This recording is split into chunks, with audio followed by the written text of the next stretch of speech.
Добро вечер, се вклучам повторно и зборувам за една тема поврзана со денешниот датум, а тоа е 9 мај, односно денот на Европа.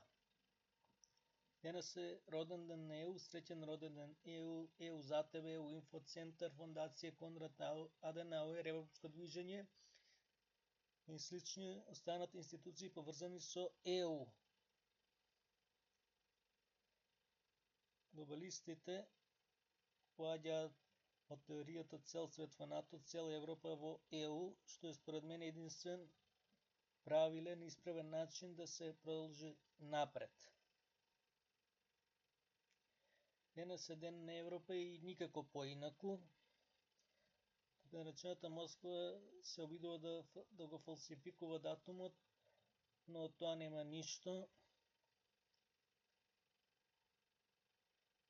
Светските војни немаше да завршат на начин на кој заврши да нема западните сојузници.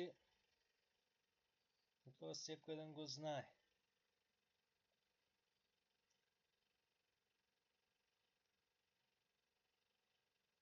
Денес со право 35 министри за надворешни работи беа во официјална посета на Украина. Држави како Украина, Молдавија, Грузија и слични треба да бидат се останат цели да влезат во НАТО, ЕУ и слично, додека држави како Косово, Војводина, Санџак, Шумадија, Јакутија, Јарославен, Ингушетија, Дагестан, Татарстан, Камчатка, Чеченија, Сибир, Северна Осетија и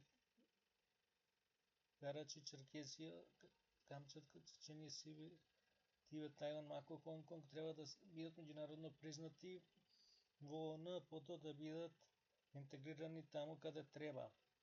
Оние од Европа во НАТО и ЕУ, а оние од Азија само во НАТО.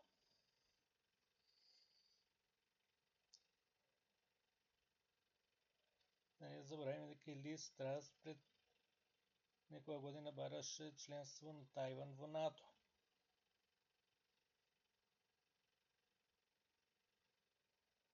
Тоталитарниот колективен апсолутен запад треба да го продолжи она кој го почна во 90-те години минатиот век со голем интензитет, да тоа е да се НАТО и ЕУ да се шират.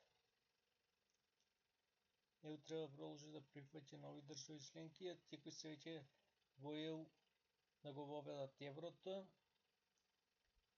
Тие кои не сме да станеме, тие кои порано биле сега не си и тие кои порано преговарале сега не, повторно се вратат назад.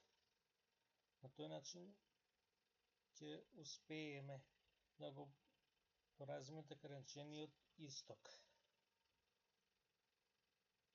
Западните вредности се оние кои треба да се делат.